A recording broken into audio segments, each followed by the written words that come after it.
Good afternoon सभी लोगों को जो इस वीडियो को देख रहे हैं। और जैसा कि आपको पता है कि कल हमने एक वीडियो बनाया था और उसमें हमने केमिस्ट्री के पहला chapter chemical reaction and equations के बारे में हमने डिस्कशन किया था। और जैसे कि मैंने बताया था आपको, हमारा पहला मैथ्स का सीरीज आज से यहाँ स्टार्ट होता है। अब देखिए, मैथ्स के लिए क्लास 10 में जितने भी चैप्टर्स हैं उसमें टोटल 15 चैप्टर्स हैं।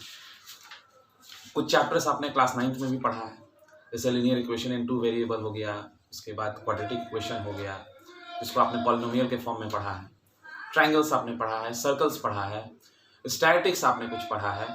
मगर एक ऐसा चैप्टर जो फर्स्ट टाइम इंट्रोड्यूस होता है क्लास 10 में, और वो है आपका ट्रिगोनोमेट्री। ये बहुत इंपॉर्टेंट चैप्टर है और मैं 4-5 साल से पढ़ा रहा हूँ क्लास 10 को, तो मैंने देखा है कि ये एक ऐसा चैप्टर है जिसको लेके लोगों के मन में बहुत ज़्यादा कंफ्यूजन होता है और जब अच्छे क्वेश्चंस दिए जाते हैं सॉल्व करने के लिए तो उनसे नहीं हो पाता है।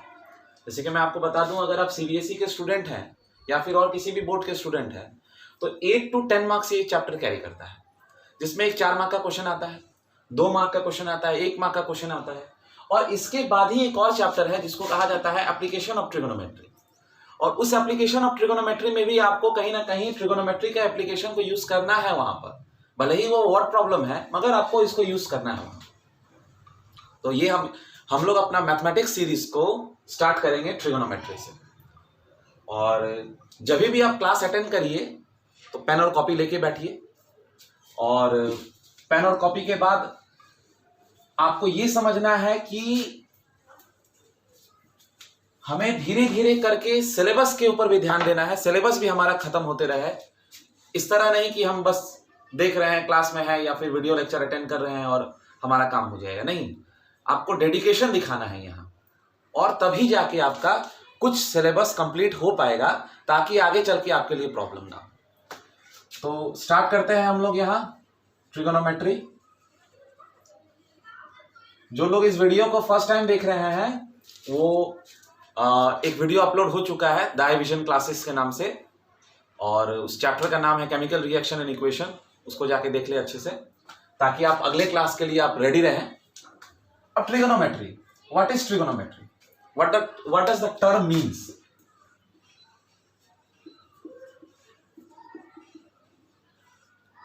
The word trigonometry is made up of 2 words, trigonometry. It means measurement of triangles. That means we are dealing with the measurement of triangles. Now, as we have studied in class 9 about a term which is called angle. Class 9 में आपने पढ़ा है इस term के बारे में, angle के बारे में। एंगल क्या होता है? जैसे कि आपको बनाने के लिए दिया जाता होगा 60 डिग्री बनाइए, 90 डिग्री बनाइए, 45 डिग्री बनाइए, और इस तरह से आप एंगल बनाते हैं। तो एंगल किस तरह बनता है? इस तरह से एंगल बनता है।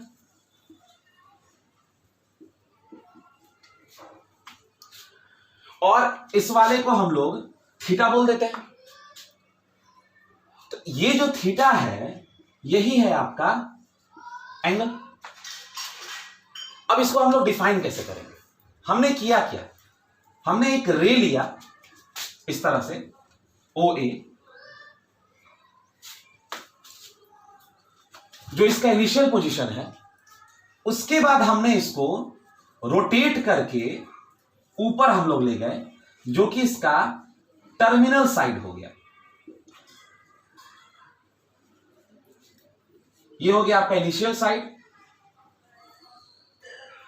और आपने क्या किया, इसको नीचे से इस तरह रोटेट किया ये वाला डायरेक्शन में, एंटी क्लॉकवाइज डायरेक्शन में। आप इसको क्लॉकवाइज भी कर सकते थे। अगर आपका ऐसा एक इनिशियल साइड है, आप इसको नीचे ले जाते तो आपका एंगल नीचे की तरफ बनता। तो आप इसको ऐसे ले जा रहे हैं और इसको कहा जाता है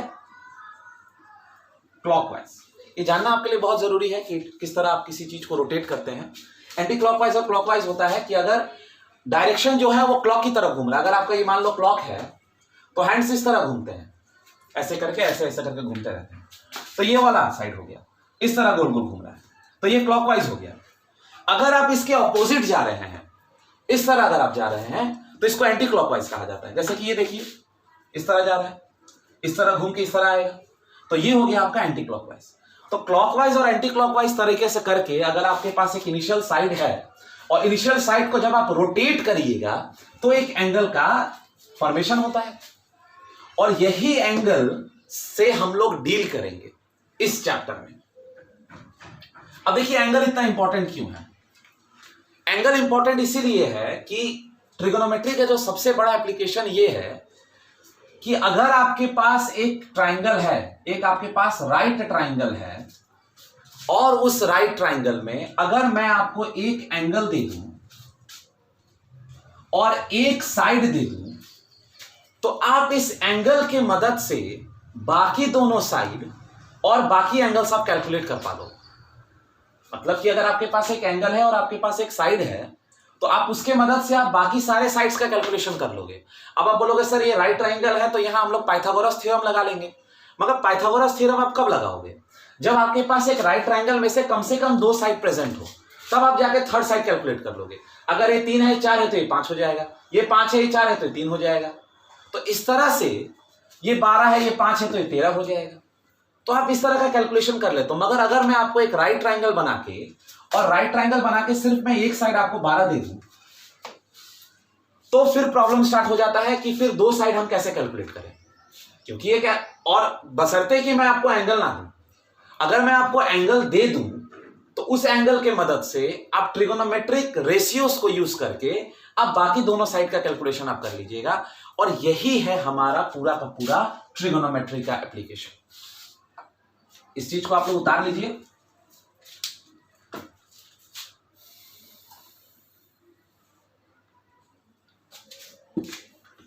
फिर आता है दो चीज का डेफिनेशन। एक तो एंगल को कैसे डिफाइन करना है, और मेजर ऑफ एन एंगल। ये दो चीज को जानना बहुत जरूरी है हमारे लिए कि एंगल क्या है और मेजरमेंट ऑफ एंगल क्या है। Angle is considered as an figure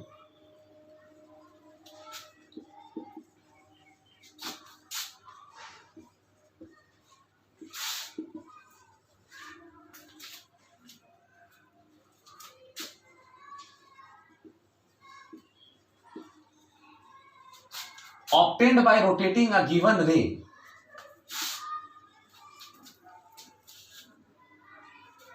about its end points.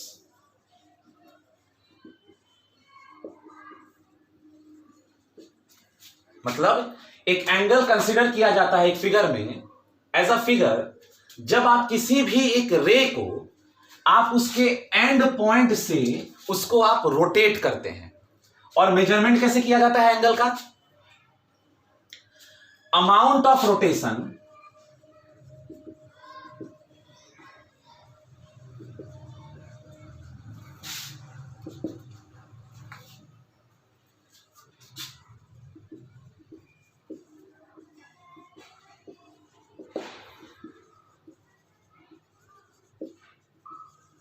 To its terminal side. मतलब यह है कि हम एंगल का मेजरमेंट इस तरह से करते हैं, जैसे कि मान लीजिए आपके पास एक रे है OA, ये आपका हो गया इनिशियल साइड, या फिर आप इसको एक रे बोलिए। अब या तो आप इस पॉइंट से इसको रोटेट करिए या तो इस पॉइंट से रोटेट करिए। अगर आप इस पॉइंट से इसको रोटेट करिएगा, इस पॉइंट से आप इसको रोटेट करिएगा ऊपर, तो ये कुछ इस तरह का बन जाएगा। तो ये हो गया आपका एंगल, रोटेशन पे एंगल है। अब इसका मेजरमेंट कितना है? इसका मेजरमेंट डिपेंड करता है कि आपने कितना इसको रोटेट किया है। अगर थोड़ा रोटेट करोगे तो 30 डिग्री होगा, उससे ज्यादा रोटेट करोगे तो 45, उससे ज्यादा 60, 75, 90। अगर ले जाके एकदम सीधा इसको परपेंडिकुलर लगा दोगे तो 90 हो जाएगा। फिर उससे आगे बढ़ाओगे तो 90 से ज्यादा हो जाएगा। तो ये आपका डेफिनेशन हो गया एंगल का, और ये आपका डेफिनेशन हो गया मेजरमेंट ऑफ एन एंगल। मतलब हम एंगल का मतलब समझ गए और एंगल का कैसे मेजरमेंट किया जाता है ये भी हम लोग यहां पर समझ गए। अब आता है ट्रिगोनोमेट्रिक रेशियोज क्या होते हैं।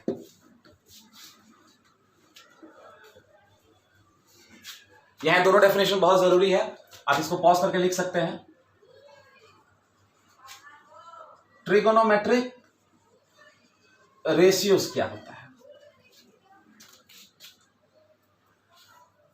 देखिए, जो हमारा सबसे इंपॉर्टेंट काम है ट्रिगोनोमेट्री का, जो सबसे इंपॉर्टेंट टास्क है हमारे लिए, वो ये है कि अगर हमारे पास एक ट्राइंगल है, स्पेशली जो हमारे पास अगर एक राइट ट्राइंगल है, तो उस राइट ट्राइंगल में हमें उसके एंगल्स का और उसके साइड्स का मेजरमेंट करना है। मतलब कि we need to measure the angles and sides of a given triangle। मतलब अगर हमारे पास एक ट्राइंगल दिया गया है तो ट्रिगोनोमेट्री का अपना एक एप्लीकेशन ये है कि वो हमें उसके एंगल्स को और उसके साइड्स को मेजर करने में हमें वो मदद करता है, और यही है ट्रिगोनोमेट्रिक रेशियोज। अब मान लीजिए कि एक मैं आपको बेसिक सा रूल बता देता हूं, ट्रिगोनोमेट्रिक रेशियोज हैं कितने। तो ट्रिगोनोमेट्रिक रेशियोज है sine, cos, tan, cosec, cot और सेक। ये बच्चों 6 ट्रिगोनोमेट्रिक रेशियोज हैं। इन 6 के साथ ही हमें डील करना है। अब मान लीजिए कि हमारे पास एक रे है ओ ए, हमने इसको रोटेट किया, ओ बी तक हमने इसको रोटेट कर दिया, और हमने किया क्या, इसमें एक पॉइंट लिया पी और इसको नीचे गिरा दिया, ये परपेंडिकुलर गिर गया। अब ये जहां गिरा उसका नाम हम लोग दे देते हैं डी। तो एक हमारे पास यहां एक राइट ट्राइंगल निकल के आ गया, मतलब हमने यहां एक राइट ट्राइंगल बना लिया। अब देखिए, बहुत लोगों को कंफ्यूजन ये होता है कि सर यहां पर आपने जो पॉइंट पी लिया, अगर मैं यहां लेता, अगर मैं यहां लेता, तो याद रखिएगा आप इस पॉइंट को कहीं भी लीजिएगा तो दोनों ट्राइंगल अपने आप एक दूसरे से सिमिलर हो जाएंगे। वो आगे चल के हम लोग सीखेंगे कि सिमिलैरिटी का मतलब क्या होता है, बट अभी बस इतना समझना है कि ये ट्राइंगल है। अब देखिए, यहां पर ये जो एंगल है ये है थीटा, मतलब इतना एंगल से आपने इसको रोटेट किया है from your initial side to your terminal side.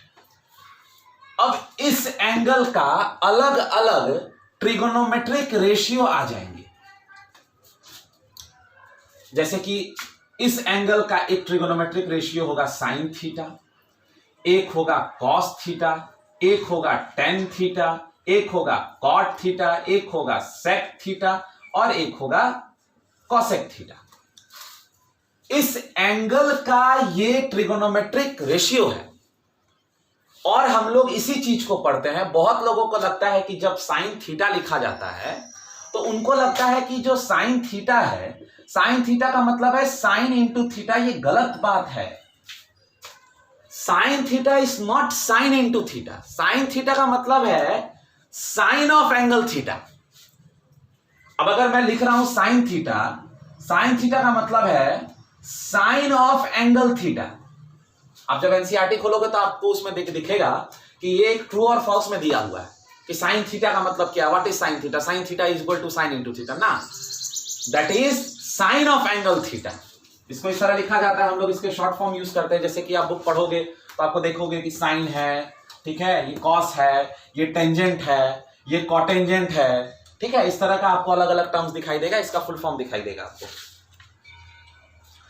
अब मान लेते हैं कि इतना लेंथ x है, इतना लेंथ y है और इतना लेंथ r है, और ये हो गया हमारा theta.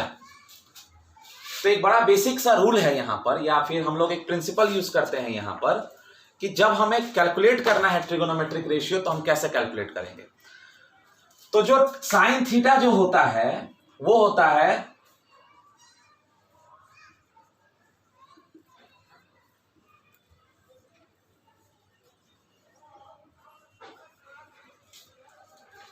Perpendicular by hypotenuse.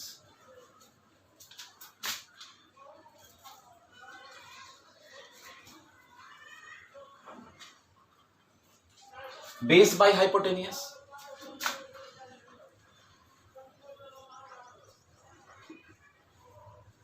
Perpendicular by base. ये आपको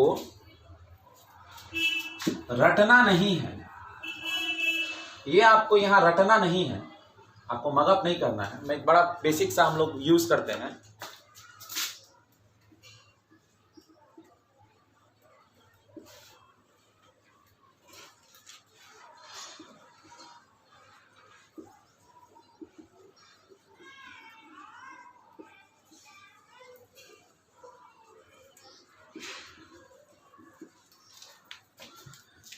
Some people have curly brown hair turns permanently black।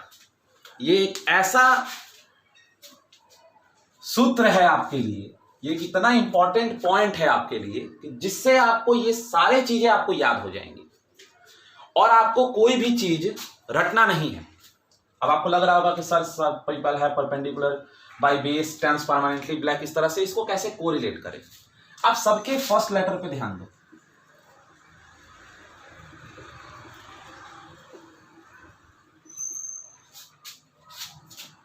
S से साइन परपेंडिकुलर बाय हाइपोटेनियस, सी से cos base by hypotenuse, T से टेन परपेंडिकुलर बाय बेस। और एक चीज आपको यहां याद कर लेना है कि बाकी जो तीन हैं, जैसे कि अगर मैं यहां लिखूं तो साइन का रेसिप्रोकल होता है cosec theta, that is hypotenuse by perpendicular। cos का होता है sec, जो कि होता है hypotenuse by base, और tan का होता है cot, जो कि होता है बेस बाई परपेंडिकुलर। और आपका 25% ट्रिगोनोमेट्री यहां जाके खत्म होता है। आपको कुछ नहीं करना है, बस आपको यह याद रखना है कि हमारे पास कुछ बेसिक ट्रिगोनोमेट्रिक रेशियोज हैं जिनको हम साइन कॉस और टेन के नाम से बुलाते हैं। और साइन कॉस और टेन अगर आपको याद है तो कॉसेक सेक और कॉट आपको अपने आप याद हो जाएगा, क्योंकि वो तीनों इन तीनों के रेसिप्रोकल हैं। और अगर हम लोग इससे जाए, some people have curly brown hair turns permanently black, some people have curly brown hair turns permanently black, और साइन का रेसिप्रोकल परपेंडिकुलर बाय हाइपोटेनियस है तो ये हाइपोटेनियस बाय परपेंडिकुलर हो जाएगा। अब देखिए, बड़ा एक छोटा सा कंफ्यूजन होता है बच्चों को कि जब हम लोग क्लास 9 तक हम लोग जब पढ़ते थे तो जो ट्राइंगल होता था उसको हम लोग, यहां मैं बना देता हूं इसको, मान लो कि ये ए बी सी है, और अगर ये राइट ट्राइंगल है तो आपने पढ़ा है कि जो राइट ट्राइंगल के ठीक सामने होता है वो हाइपोटेनियस होता है। ये मैं बहुत बहुत इंपॉर्टेंट बात बता रहा हूं, बहुत इंपॉर्टेंट बात ये मैं बता रहा हूं कि अगर आपके पास एक राइट ट्राइंगल है और राइट ट्राइंगल के पास जो 90 डिग्री है, 90 डिग्री के ठीक सामने आपका हाइपोटेनियस होता है, because hypotenuse is the longest side of a triangle. और आपने क्लास 9 में ट्राइंगल में पढ़ा है कि the side which is opposite to the greatest angle is the longest side of a triangle, and as we know that the sum of the three angles of a triangle is 180 degree. So if this is 90, obviously these two angles will be acute angles. Either this can be 60 30, 30 60, 45 45, whichever, but ये दोनों less than 90 होंगे क्योंकि ये 90 है। अब जबकि ये सबसे बड़ा एंगल है तो इसके ठीक सामने वाला सबसे बड़ा साइड होगा, तो ये हो गया हाइपोटेनियस। अब एक बहुत बड़ा कंफ्यूजन ये होता है कि हम लोग तो इसको बेस मान लेते थे और इसको परपेंडिकुलर मान लेते थे, बट हम लोग कभी कभी इसको भी परपेंडिकुलर मानते थे और इसको भी बेस मानते थे। ये तो डिसाइडेड है ही नहीं कि कौन सा परपेंडिकुलर और कौन सा बेस है।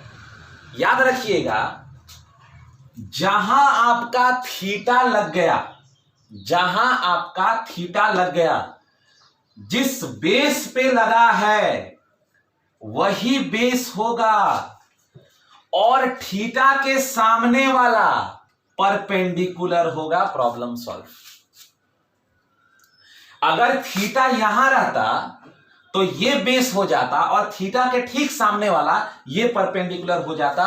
ये सबसे बड़ा कंफ्यूजन है लोगों के मन में, और रह जाता है कि हम किसको बेस ले और किसको परपेंडिकुलर ले। यहां तो प्रॉब्लम खत्म हो गया कि ये हमारा बेस है, ये परपेंडिकुलर है। अगर एंगल यहां है तो ये बेस है, अगर एंगल यहां है तो ये बेस है, अगर ये बेस हो गया तो ये परपेंडिकुलर हो गया, और इस एंगल के हिसाब से ये बेस है तो ये परपेंडिकुलर है। यहां आपका प्रॉब्लम खत्म। आपको बस ये डिसाइड करना है ना कि किस एंगल के रेस्पेक्ट में आप बेस और परपेंडिकुलर ले रहे हो। मैं यहां नोट में लिख देता हूं, base and perpendicular depends upon the given angle theta. Base and perpendicular depends upon the given angle theta. देखिए, मैं ज्यादा इसको कॉम्प्लिकेटेड नहीं बनाना चाह रहा हूं। मैं चाह रहा हूं कि जितना सिंपल मैं किसी चीज को बना पाऊं और उस सिंप्लिसिटी में ही आपको ज्यादा से ज्यादा इंफॉर्मेशन प्रोवाइड कर पाऊं। ये ऐसा चैप्टर है जो कि आपको 11-12 में भी पढ़ना है, और 11-12 में जैसे जैसे आप आगे बढ़ोगे वैसे वैसे कॉन्सेप्ट आगे बढ़ते जाएंगे। तो यहां पे आपको ये चीज ध्यान रखना है कि किस चीज को कहां यूज करना है। तो ये नोट वाला जो पॉइंट है ये बहुत इंपॉर्टेंट पॉइंट है, आप इस चीज को याद रखिएगा। इस चीज को आप नोट डाउन भी कर लीजिएगा। अभी मैं पूरे चीजों को एक बार रिशफल करूंगा, आप लोग तब तक इसको पॉज करके उतार लीजिए।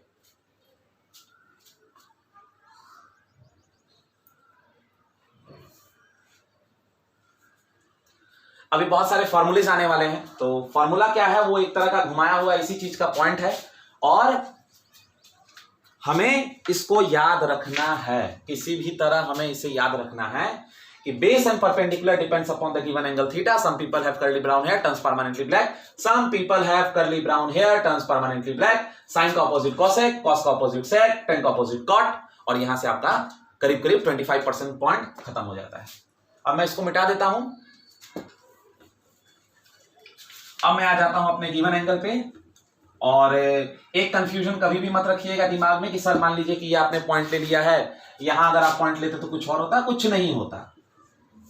इस वाले को हम लोग बेस मान लेते हैं, इस वाला हमारा परपेंडिकुलर हो जाता और ये हमारा हाइपोटेनियस हो जाता है।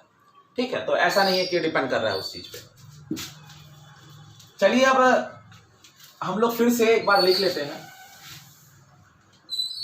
देखिए, इस वाले को याद रखना है आपको बढ़िया से। देखिए, साइन थीटा, चलिए साइन थीटा क्या होगा, perpendicular by hypotenuse. Cos theta क्या होगा, base by hypotenuse. Tan theta क्या होगा, perpendicular by base. Some people have curly brown hair turns permanently black, और इसका ठीक उल्टा cosec theta hypotenuse by perpendicular, sec theta hypotenuse by base, cot theta base by perpendicular. ये आपके total 6 formulas हो गए। और अगर आपको डिसाइड करना है कि किस ट्राइंगल के लिए है तो आप यहां लिख लीजिए, ट्राइंगल बना लीजिए। Triangle A B C, this is right triangle, this is your angle theta, this is your base, this is your perpendicular, and this is your hypotenuse. So from here we can write that sin theta is reciprocal of cosec theta, cos theta is reciprocal of sec theta, and tan theta is reciprocal of cot theta. Sine theta is reciprocal of cosec theta, cos theta is reciprocal of sec theta और tan theta equal to reciprocal of cot theta. इसको उल्टे भी आप कह सकते हो कि cosec theta is reciprocal of sine theta, sec theta is reciprocal of cos theta and cot theta is reciprocal of tan theta. याद रखिएगा ये थीटा इस एंगल के लिए डिफाइंड है, इस एंगल का sine trigonometric ratio is perpendicular by hypotenuse, and if this is your theta, this will be base, this will be perpendicular, this will be hypotenuse, and this is very very very important as a trick you can use, and then you don't have to mug up all the formula. एक और बच जाता है बच्चों जिसको हम लोग बहुत ज्यादा यूज करते हैं, that tan theta is equal to sin theta by cos theta and cot theta is cos theta by sin theta. tan theta is sin by cos theta, cot theta is cos by sin theta. ये दोनों भी आपको आगे चल के बहुत help करने वाला है। अब ये कहां से आ गया, चलिए अब मैं इसको प्रूफ कर देता हूं। एक को प्रूफ कर दूंगा तो दूसरा हो जाएगा proof that tan theta is sin theta by cos theta.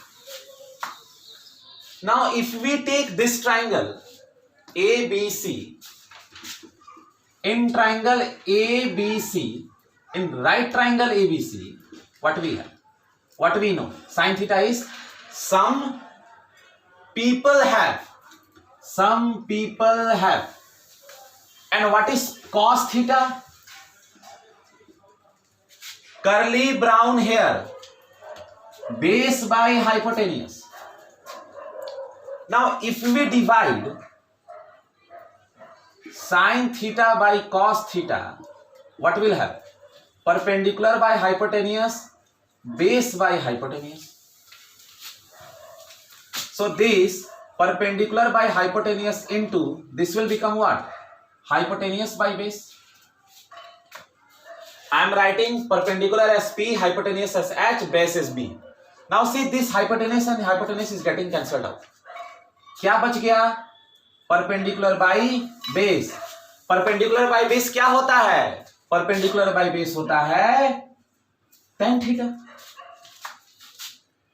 नहीं, हमने क्या किया, साइन थीटा और कॉस थीटा का रेशियो लिया, तो sign theta is perpendicular by hypotenuse, cos theta is base by hypotenuse. तो परपेंडिकुलर बाय हाइपोटेन्यूज से नीचे है बेस, बेस नीचे रह गया, हाइपोटेन्यूज उसके नीचे है तो ऊपर आ गया, तो हाइपोटेन्यूज हाइपोटेन्यूज कट गया, perpendicular base is tan theta. और इसी तरह अगर आप देखोगे तो कॉट थीटा भी उसी तरह आ जाएगा। कॉट थीटा भी आपका क्या हो जाएगा, कॉट थीटा, जबकि इसका रेसिप्रोकल है तो कॉस बाय साइन हो जाएगा। इस तरह याद रखिएगा कि tan थीटा जो होता है वो साइन बाय कॉस होता है, और जो कॉट थीटा होता है उसमें c है तो कॉस ऊपर होगा और साइन नीचे होगा। इसका मतलब ये नहीं है कि कॉट थीटा इज 1/tan नहीं होता है, ये भी होता है, मगर इसको हम लोग आइडेंटिटी में यूज करते हैं कि sine theta equal tan theta is equal to sine theta by cos theta और cot theta equal to cos theta by sine theta.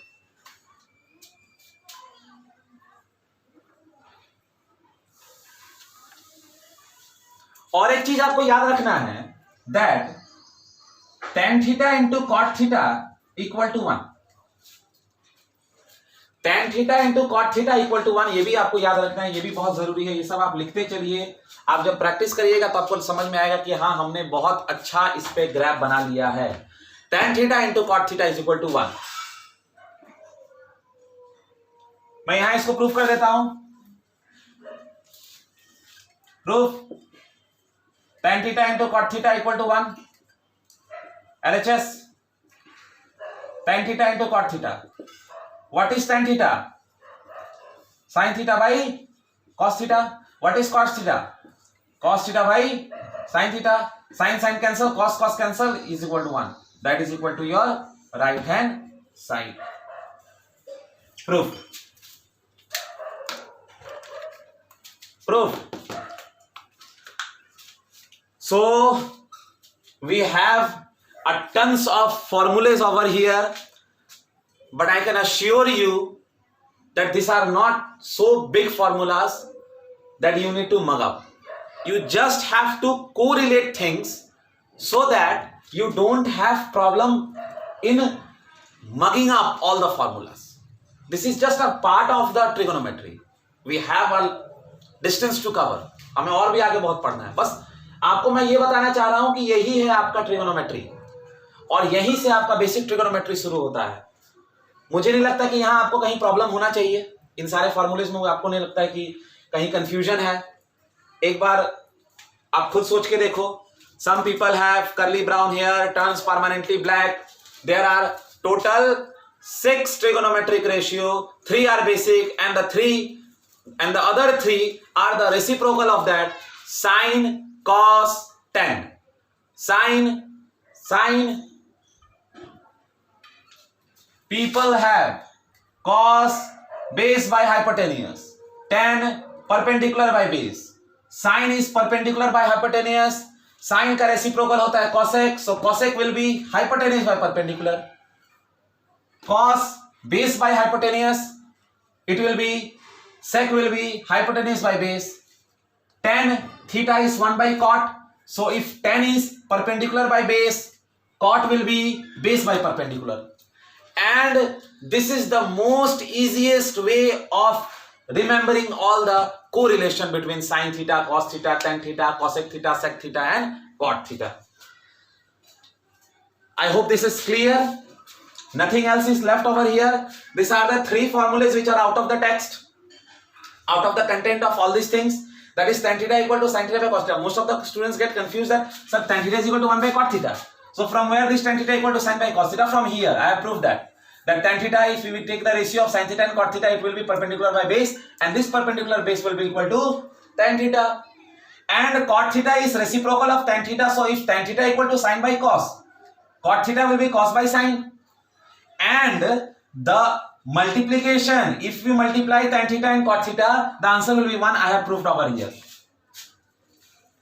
And with that, at least we have completed a part, but you will not understand without solving questions. So let us start solving questions. We will take a basic question, but please remember, some people have curly brown hair, turns permanently black.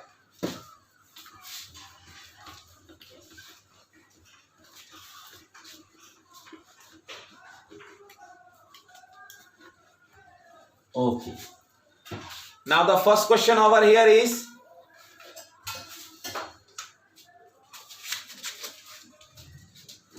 question number 1. In a triangle ABC, right angled at A, if AB equal to 12, AC equal to 5 and BC equal to 13, find all the 6 trigonometric ratios of angle B. Now you have to find the 6 trigonometric ratios with respect to angle B. Remember that. Now the solution. If we draw a triangle which it is saying that it is right angled at A, so this is A, this is right angled at A, so I am writing it as B and I am writing it as C. Why B here? You can write B here and C here, but I have to write here theta. Why? Because when I will take this theta, this will become my base, this will become my perpendicular, and this will be my hypotenuse. Now see, AB is 12, so base is 12 centimeter. AC is 5, so perpendicular is 5 centimeter. Okay, and hypotenuse is, BC is 13 centimeter. Okay, it is not 11 centimeter. We just take into consideration that they are units. So I think it is clear. Now you have to find the 6 trigonometric ratios of angle B. Now see, sine of theta, sine of B, but this B is angle theta. Sine of B, trigonometric ratios of angle B, but B is theta. So what is sine theta? Some people have. What is some people have? How much is perpendicular? 5. Hypotenuse 13. This is your sine theta. Cos theta, curly brown hair. How much is base? 12. How much is hypotenuse? 13. Tan theta turns permanently black. Permanently black. 5/12. Some people have curly brown hair turns permanently black. Now the rest 3 are easy. What will be cosec theta? Reciprocal 13/5. What is sec theta? Reciprocal. Let me write it down. Hypotenuse by perpendicular, so 13/5. What is sec theta? Reciprocal of cos. Hypotenuse by base, 13/12. What is cot theta? Reciprocal of tan theta. So it will be base by perpendicular. It will be 12/. So here we have the 6 trigonometric ratios, and these are your answers.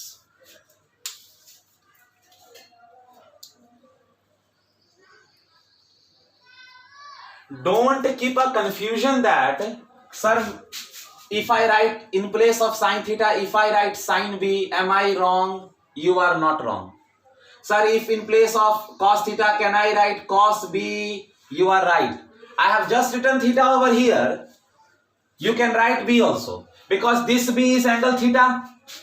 So if you are writing sine theta, then also it is correct. If you are writing sine B, then also it is correct. But remember this thing. You are asked to find about B. So this B must be here. If you are writing B here, then this will become your theta. And if this becomes your theta, this will not be 5, this will be 12, because this will become your base. ये आपका base बन जाएगा अगर ये theta होता है. तो आप बोलोगे सर यहाँ तो B है, आप तो C ले रहे हो. इसीलिए मैं बोल रहा हूँ कि अगर ये B होता, आप ABC ऐसे नहीं लिख के ABC ऐसे लिखते, तो यहाँ B आ जाता, तो ये थीटा हो जाता, और अगर ये थीटा हो जाता तो ये परपेंडिकुलर हो जाता और ये बेस हो जाता, तो ये 12 यहां आ जाता, ये 5 यहां आ जाता, और आपका आंसर सेम रहता, आंसर नहीं बदलता. अगर कोई ABC नहीं लिख के ABC ऐसे लिख रहा है, तो उसका 12 ये बन जाएगा और 5 ये बन जाएगा, जो थीटा ये बन जाएगा और यहां भी रहेगा. मुझे उम्मीद है कि आपको ये क्लियर होगा पूरी तरह से, कहीं कंफ्यूजन का कोई सवाल नहीं है. इसको मैं मिटा देता हूं. अब बेसिक क्वेश्चन जो है आप अपने से भी ट्राई कर सकते हो अपने बुक से, क्योंकि अब ज्यादा यहां पर डिस्कशन है नहीं. आपको यह भी देखना है कि एंगल का बात क्या हो रहा है. अब सपोज मान लीजिए क्वेश्चन दिया हुआ है, if sin A equal to 3/5, find cos A and tan A. Find cos A and tan A. मतलब आपको sin A दे दिया है, आपको cos A निकालना है और tan A निकालना है. तो यहां पर अब आता है कंफ्यूजन कि सर क्या करे क्या नहीं करे, किस तरह ट्राइंगल बनाए कैसे नहीं बनाए. तो सबसे पहले तो आपको क्या दिया गया है, दिया गया है sin A is 3/5. अब एक मुझे बात बताइए, साइन किसके इक्वल होता है? Some people have. मतलब ये जिस एंगल का बात कर रहा है या फिर जिस ट्रायंगल पे ये डिस्कशन चल रहा है, उस ट्रायंगल को अगर मैं बनाऊं इस तरह, तो मैं क्या करूंगा, इसका नाम दे दूंगा ए, इसका नाम दे दूंगा बी और इसका नाम दे दूंगा सी. ए आप समझ रहे हो क्यों रखना है, क्योंकि इसी के रेस्पेक्ट में करना है. अब अगर मैं यहां पर sine A equal to P by H देखूं, तो जो मेरा ट्रायंगल है उसका जो परपेंडिकुलर है वो कितना है, 3 यूनिट्स का है. और जो हमारा हाइपोटेनियस है वो कितने यूनिट्स का है, वो 5 यूनिट्स का है। एक मैं आपको कंफ्यूजन बता देता हूं कि जब आप लोग क्लास 8 में रेशियो एंड प्रोपोर्शन पढ़ रहे होंगे तो वहां एक आता था कि A/B = 3/4। तो यहां से हम लोग लिख देते थे A = 3, B = 4। मगर याद रखिएगा ये गलत है। ये गलत क्यों है? Why this is wrong? Because this is the simplest ratio. 3/4 is the simplest ratio. This can be 9/12. तब तो ये गलत हो गया ना कि A = 3, B = 4। 3 3 जा 9, 3 4 जा 12। शायद ये 9/12 रहा होगा और ये 3/4 सिंपलेस्ट फॉर्म में आ गया होगा। तो यहां पर A = 3 और B = 4 लिखना गलत ना हो जाएगा, क्योंकि यहां पर A = 9 और B = 12 हो सकता है। तो इस चीज को मिनिमाइज करने के लिए, या फिर इस एरर को अवॉइड करने के लिए हम लोग क्या करेंगे, लिखेंगे परपेंडिकुलर = 3k और hypotenuse = 5k, where k is any number.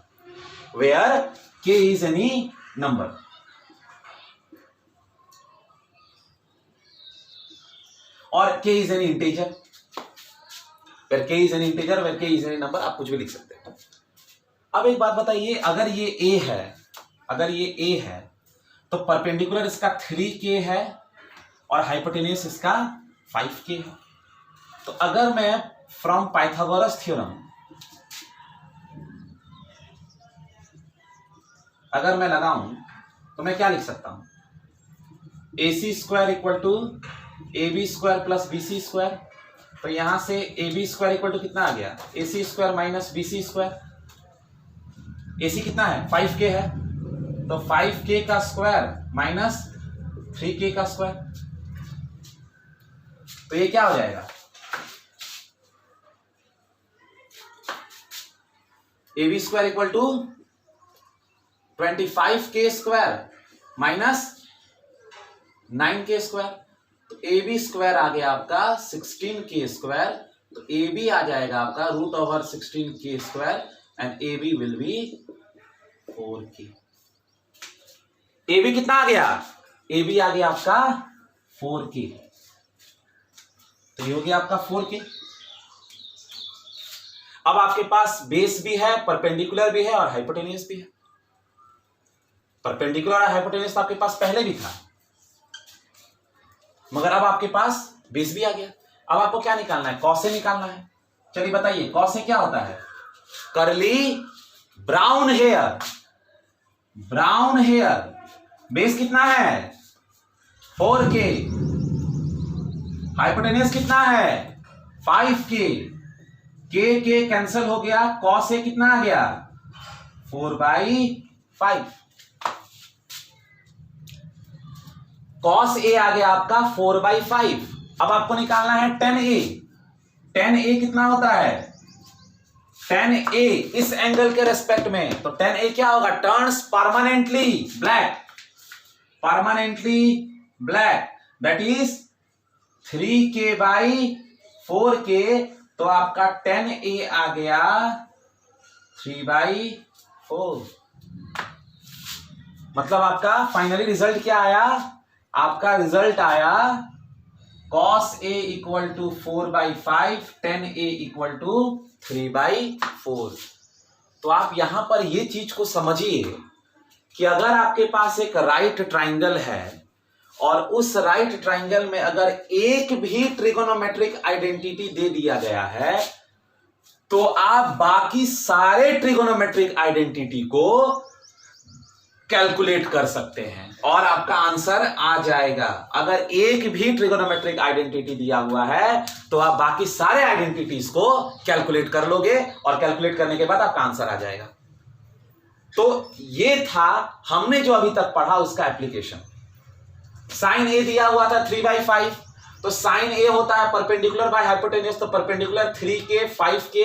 अगर आप नहीं लिखते हो तो अगर अच्छे टीचर्स आपका कॉपी चेक करेंगे तो शायद आपका काट सकते हैं। देखो 3/4 भी अगर मैं लिख देता, 3/4 लिखता और 5 का स्क्वायर माइनस 3 का स्क्वायर, तो 25 - 9 16 और ए भी आ जाता 4। और अगर आपको पुट करते आप यहां पर तो आंसर आपका आ जाता। ऐसा नहीं है कि अगर आप के नहीं लिखोगे तो आंसर नहीं आएगा, बट अगर आप प्योर कॉन्सेप्ट से जा रहे हो, प्योर कॉन्सेप्ट से, ये आपका कॉन्सेप्ट गलत है।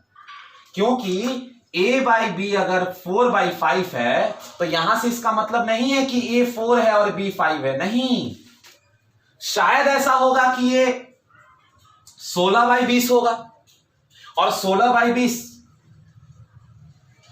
इस तरह होगा, ठीक है। तो 4 4 जा 16, 4 5 जा 20, तो आपने गलत लिख दिया ना कि a equal to 4 b equal to 5, तब तो a इक्वल टू 16 और b इक्वल टू 20 भी करेक्ट है और 32/40 भी करेक्ट है, सब करेक्ट है। तो इस चीज को आपको ध्यान रखना है कि k का k लगा देना, x लगा देना या फिर कोई भी लेटर लिख देना, इससे ये होता है कि आप परफेक्टली मैथमेटिकली इसको बना रहे हैं, मतलब आपने एरर के लिए कोई जगह छोड़ा ही नहीं है। और यही हो गया आपका आंसर। मतलब हमने आज 2 चीज सीख लिया कि अगर हमारे पास एक ट्राइंगल है और उस ट्राइंगल के पास अगर उस ट्राइंगल का हमें परपेंडिकुलर, हाइपोटेन्यूस और बेस दिया हुआ है तो हम सारे ट्रिगोनोमेट्रिक आइडेंटिटीज को कैलकुलेट कर सकते हैं। और अगर हमें ट्राइंगल नहीं देके एक ट्रिगोनोमेट्रिक आइडेंटिटी दिया है तो उस ट्रिगोनोमेट्रिक आइडेंटिटी से हम बाकी सारे ट्रिगोनोमेट्रिक आइडेंटिटी कैलकुलेट कर सकते हैं। जैसे कि यहां पर कॉस और टेन दिया है, आपको मान लो कि आपको मन है कि सर हम ना कॉसेक भी निकाल ले, कॉसेक ए भी निकाल ले, हमें कॉसेक ए निकालने का मन है। तो कॉसेक ए अगर निकालने का मन है तो आपको पता है कि कॉसेक ए क्या होता है, cosec A is reciprocal of sine A. तो साइन ए क्या हो जाएगा, साइन ए अगर 3/5 है तो ये 5/3 हो जाएगा। अगर आपको मन है कि सर हम कॉट ए निकाल ले तो कॉट ए क्या होगा, कॉट ए होगा tan ए का रेसिप्रोकल। तो अगर tan ए 3/4 है तो ये हो जाएगा 4/3, ये हो जाएगा 4/3। अगर आपको मन है कि सेके भी निकाल ले सर, तो सेके क्या होता है, कॉस का रेसिप्रोकल, तो कॉस आया है 4/5 तो ये हो जाएगा 5/4। मतलब आपने पूरा का पूरा आइडेंटिटी निकाल के रख दिया और आपने बस एक आइडेंटिटी से सारा आइडेंटिटी निकाल के रख दिया। अब देखिए एक बड़ा सिंपल सा लॉजिक यहां पर लगता है, मैं इसको मिटा देता हूं यहां पर, इस क्वेश्चन को मैं थोड़ा सा आगे बढ़ाता हूं। Question will remain the same, question will remain the same, बस आपको यह करना है कि अगर आपके पास साइन ए दिया हुआ है 3/5, इसको आप नेक्स्ट क्वेश्चन बना दीजिए। अगर आपको साइन ए 3/5 दिया हुआ है और आपको कॉस ए और टेन ए नहीं निकालने के, यहां नहीं दिया हुआ है टेन ए निकालने के लिए, आपने कॉस ए टेन ए तो निकाल लिया है, आपको मैं बोल दूं कि भाई साइन बी निकाल के दिखाओ, फाइंड साइन बी, या फिर साइन बी के साथ अगर मैं बोल दूं कि टेन बी भी मुझे चाहिए। अब यहां प्रॉब्लम क्रिएट हो जाता है, आपको लगेगा कि अच्छा साइन ए अगर 3/5 है, अगर साइन ए अगर 3/5 है तो साइन बी भी 3/5 ही होगा। और यहां पर जो मैंने कॉन्सेप्ट आपको बताया था वो कॉन्सेप्ट यहां पर एक्शन में आ जाता है। चलिए इसको सॉल्व करते हैं। तो मान लीजिए कि आपको साइन ए दिया हुआ है 3/5, तो जैसे कि आप जानते हो कि साइन किसके इक्वल होता है, सम पीपल है। मतलब यहां से हम लिख सकते हैं from here we can write that perpendicular equal to 3k and basic and hypotenuse equal to 5k। अब अगर परपेंडिकुलर 3k है और हाइपोटेन्यूस 5k है तो अगर मैं ट्राइंगल बनाऊं यहां पर इस तरह से, तो ए बी और सी, ए बी और सी इस हिसाब से हाइपोटेन्यूस हो गया 5k और परपेंडिकुलर हो गया 3k। अभी ही हमने कैलकुलेट किया था, फिर मैं कैलकुलेट नहीं कर रहा हूं, ये आपका आ जाएगा 4k।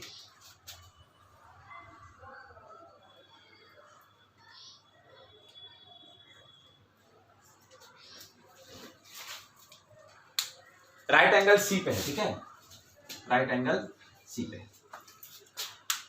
अब अगर मान लीजिए कि ए है, बी है, सी है, ए पे ये 3k लगा है, 4k लगा है, ये दोनों दिया हुआ था, ये हमने कैलकुलेट कर लिया। अब हमें साइन बी चाहिए।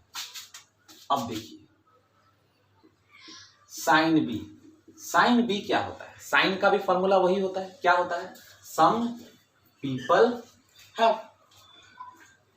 मगर ये जो आपने परपेंडिकुलर और हाइपोटेन्यूस जो डिसाइड किया है, ये डिसाइड किया है विथ रिस्पेक्ट टू एंगल ए।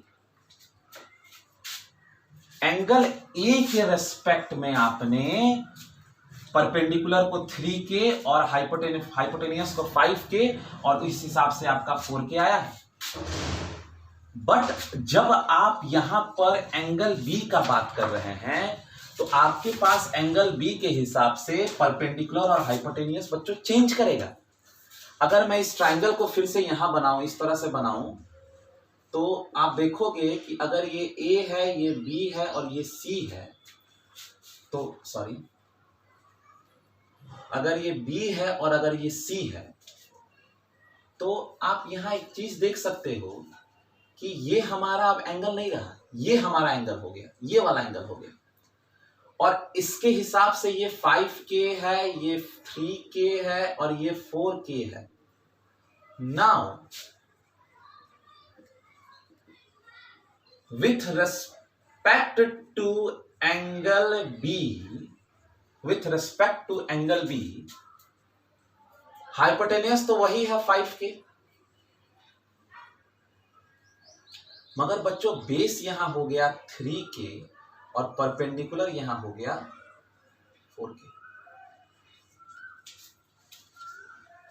ये बहुत इंपॉर्टेंट है समझना कि जब हम लोग बात इस एंगल के बारे में कर रहे थे तो ये हमारा बेस परपेंडिकुलर था और ये हमारा बेस था। ये 4K हमने अभी पिछले वाले क्वेश्चन में ही निकाला था। मगर अगर जब मैं एंगल बी का बात करता हूं, इस वाले एंगल का बात करता हूं, इस वाले एंगल के लिए हमारा 3K हो गया बेस और 4K हो गया परपेंडिकुलर। अब अगर मुझे कोई बोलेगा कि आप मुझे साइन बी निकाल के दिखाओ, अगर आप मुझे साइन बी निकाल के दिखाओ, तो मैं फॉर्मूले से जाऊंगा, some people have and people perpendicular is 4K, hypotenuse is 5K and this is 4/5।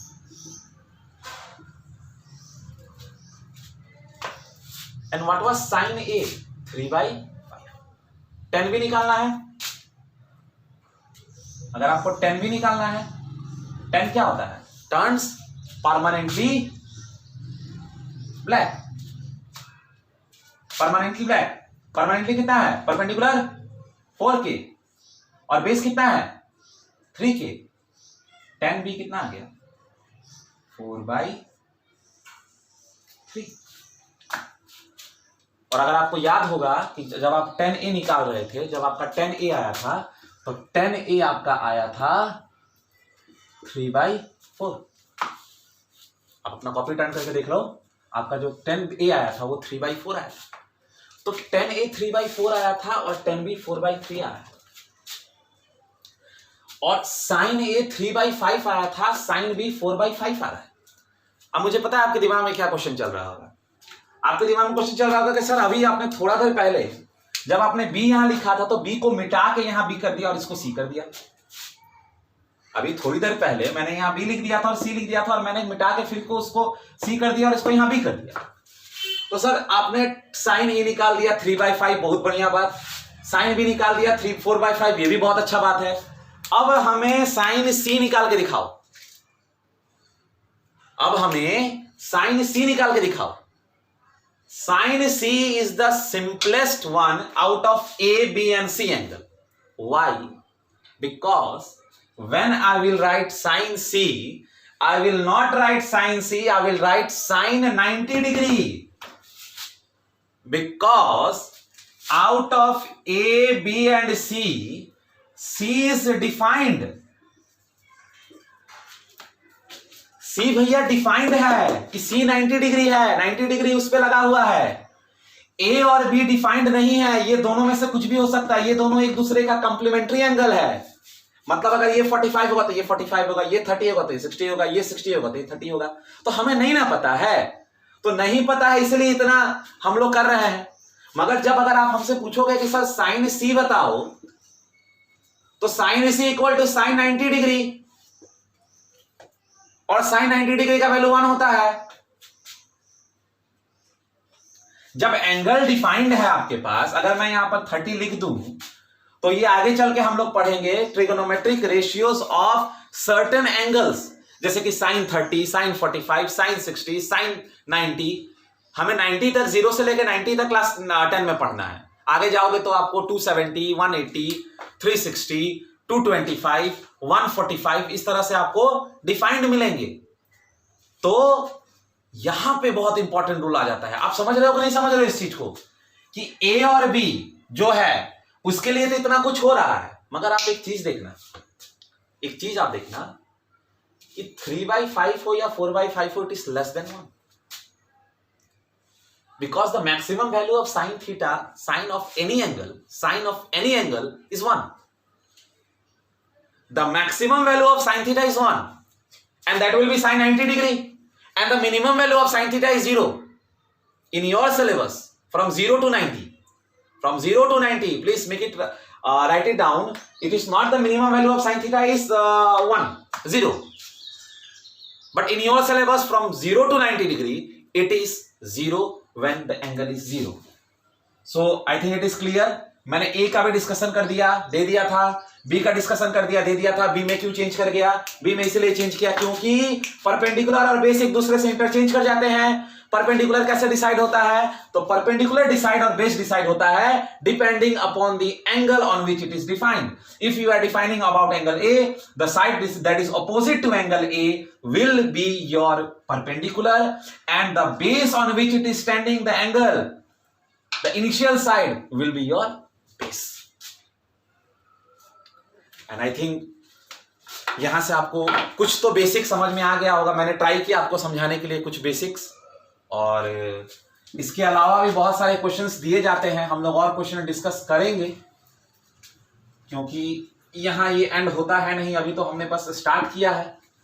और ये सब चीजें आपको आनी चाहिए। आपको अगर लग रहा है कि मैं क्वेश्चंस मिटा दे रहा हूं तो आप इसको पॉज भी कर सकते हो, आप आर डी शर्मा भी रिफर कर सकते हो। और यहां से मैं एक क्वेश्चन आपको होमवर्क दे देता हूं, आप इस क्वेश्चन को ट्राई करिएगा और मुझे बताइएगा कि आपका आंसर आया है कि नहीं आया है। बहुत इजी क्वेश्चन है। Homework, if cosec theta equal to √10, if cosec A equal to √10, find sin A, tan A, sin B, cos B। ये आपका होमवर्क रहेगा, इसको ट्राई करिएगा। बाकी आपके पास आर एस अग्रवाल होगा या आर डी शर्मा होगा, उसके एग्जांपल्स देखिएगा। आज मैंने जो जितने भी क्वेश्चन डिस्कस किए हैं वो सारे आर डी शर्मा के एग्जांपल्स थे। आगे चल के अगर आपको कोई डाउट होगा, आगे नेक्स्ट क्लास के लिए अगर आपको कोई डाउट होगा तो प्लीज कमेंट्स में आप लोग अपना डाउट लिख दीजिएगा, या फिर आर डी शर्मा या आर एस अग्रवाल का एग्जांपल लिख दीजिएगा, क्वेश्चन लिख दीजिएगा, मैं उसको सॉल्व कर दूंगा अगले क्लास में। थैंक यू, और पढ़ते रहिए।